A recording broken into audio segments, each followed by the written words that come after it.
Hi, I'm attorney Bill Bronchick, and in this lesson I'd like to share with you 7 different ways that you can get in trouble wholesaling houses. Now, wholesaling houses is completely legal, it is ethical, it is a legitimate business, but the problem is that people do it in ways that are questionable. When I first started teaching wholesaling some 12 years ago, it was either one of 2 methods. Quite simply, you had a seller, you had you, and then you have an end buyer who's an investor, not an owner-occupant. So it would work as follows. You put a contract together between you and the seller, and then you put a contract to resell between you and the investor. And then you do what's called a double escrow or simultaneous closing using B's funds to fund the front end closing. It's getting a little more difficult to do those double closes these days because a lot of title companies don't like it, but it is still a viable way to do it. Now, a lot simpler than this, if you're dealing with a for sale by owner seller, if this is a FSBO, then you simply put a contract together between you and the seller and then assign your position as buyer, assign it to the investor who becomes the assignee under the contract, and then he closes directly with the seller and you get paid. Very simple. There's 2 ways to do it. I've been teaching that for years, doing it for years, my students have been doing it for years, but the problem is people have created variations of this that might get you into trouble. And let's talk about those 7 different variations so you know what to do and what not to do. Okay, so the first one is trying to wholesale something that you don't have under contract. See, in this example, you're selling what you have, a contract with a seller, assigning it to another investor. You're selling the contract. Or you're selling the property to someone else in a double close, but it's contingent upon you acquiring the property first. Okay? Now, some people think that you should disclose that you only have it under contract with the owner. You don't own it yet. That's probably not a bad idea, but if you're dealing with another investor on the back end, they understand that, but you should probably disclose that. Now, should you advertise I have a deal for sale versus I have a house for sale? Well, now we're getting into the nitty-gritty of splitting hairs here, but I think the important thing is to make sure that everybody understands the transaction. Okay? So if you have a property under contract to purchase, and there's no prohibition of assignment in the contract, it means it's freely assignable, then you can assign it to another investor, another buyer. However, if you don't have anything under contract, you don't have a deal. What you're doing is basically brokering, which requires a license in every state. Now, some people would say, well, I'm just getting a bird dog fee or a referral fee. Guess what? Those things also require a license in most states. So what you can do, however, so the first one is don't wholesale what you don't have under contract. What you can do in most states, if you have a seller that wants to sell and you give that information of that lead that you've gotten information about, their problem, the house, what they want, and then sell that to another investor who closes with the homeowner, well, that's different. You're selling information. That's a marketing fee.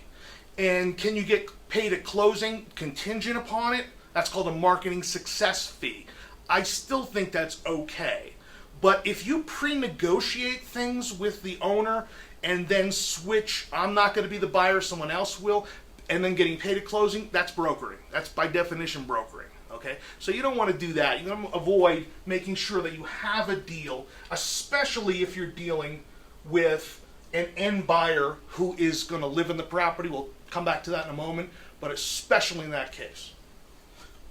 Number 2, the next one would be stepping out of the contract that you have with a seller and then creating a new contract between the seller and the end buyer. So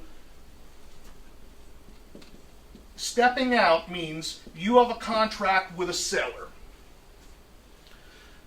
Instead of assigning it to the buyer, for whatever reason, the buyer needs to get financing, and if you assign it, it won't work, and you do a double closing, it won't work. So the owner has to close directly with the end investor.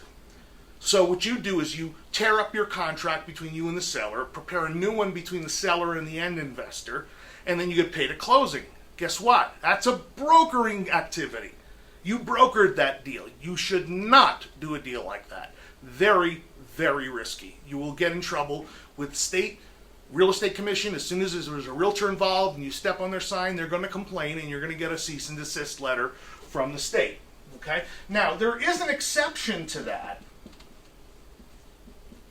And I talk about this in my wholesaling course. It's called the reverse assignment. So a regular assignment is when you have a deal under contract with the seller and then assign your position as buyer to another investor who becomes the buyer and closes with the seller. That's perfectly okay. You're selling your contract. A reverse assignment works backwards. What you do is you go to the seller and say, I'm going to assign my contract with the end buyer as seller to you. And then you're going to close directly with the end buyer, and you're going to pay me X dollars for assigning you my contract. And of course, you're going to cancel the contract between the seller and you in the first place. So in consideration for canceling the contract, assigning your position as seller with another party, you get paid an assignment fee on a reverse assignment. Now, if that confused you thoroughly, don't worry. You can find more information and the forms to do that in my wholesaling course. Okay? So stepping out, bad idea. Number 3, wholesaling to an end user who's going to live in the property who's not sophisticated. Now, I wouldn't say you should never do this, but you should try to avoid doing this because you've got a seller who's not sophisticated. You've got an end buyer who's not sophisticated in real estate. And you're the one in the middle, and they're going to get confused about what your role is. Are you a broker? Or you have a broker's license? I'd say generally avoid that. Deal instead of assigning to other investors, although there might be a circumstance where the end buyer in a higher end home might be sophisticated enough to understand it. Maybe they're a real estate broker. But generally speaking, I just don't like wholesaling to owner occupancy. It can be done in circumstances if the proper disclosures are done. But as a general rule, especially as a beginner, I think you should avoid that. Okay, so avoid selling to owner occupant. That's number 3. Number 4, not disclosing or disclaiming about any defects or risks on the property to the end buyer. Now you're probably thinking, wait a minute. If I assign my contract that I have with the seller to another investor, that investor has the duty to go do their due diligence, and they're a grown-up, they should understand what the risks are. Not necessarily. I've represented many clients who've gotten threatened lawsuits or actually been sued by the end investor for not disclosing things that they knew or should have known. So if you just have a simple assignment form that says, for $10 or for $1,000, I assign my right in the purchase contract to you, the investor, and that's all you do, then you're going to have problems later on. Once in a while, it's going to come back to bite you. So you should have really good disclaimers and disclosures that you're not representing anything about the house, the foundation, the condition. They take it as is. You're not making representations about the repairs, the neighborhood, etc., etc., etc. Okay? I have an excellent assignment form in my wholesaling course exactly for that purpose. So, not disclosing. I'm going to put not disclosing / disclaiming. Okay. Number 5. If you're doing a double close, not disclosing to the end buyer that you don't own the property yet. Okay? Now, do you need to disclose to the owner, the seller, that you intend to resell the property in a double close? I don't think so, but it doesn't hurt to put that in there. That you may assign it or that you may double close and resell it. It doesn't hurt. The seller doesn't really care. Trust me, they're motivated, they don't care. Unless the seller is a bank or a sophisticated party, they may object. But a for sale by owner won't care. Okay, so should you disclose to the end buyer? Well, if the end buyer is an investor, they're going to know that you're wholesaling what you have, so I don't see the harm. Again, it comes to the situation where you're going to double close to an end user occupant, which I already said I don't like. But if you do that, make sure you disclose that the contract with him is contingent upon you closing with the seller first. Okay? Because if it blows up for some reason and you didn't disclose that, and the end buyer, relied on your representations and spent money and inspections and moving and everything, and then you blew it up, you're going to get in trouble legally. All right? So, not disclosing. You don't own. Okay, that's number 5.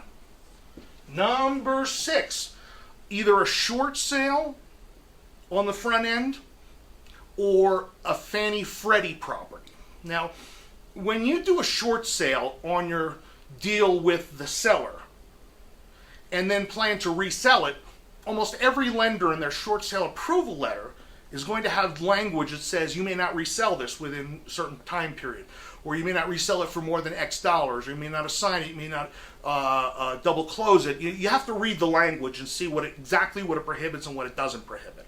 Okay? Depending on the language, there are ways around it. If it's a Fannie Freddie property, usually they say you cannot resell the property within 90 days for more than a 25% markup. Now, that's not a big deal if you're wholesaling in a double close, of course, right? Because you're not going to mark it up 25%, maybe 5 to 10.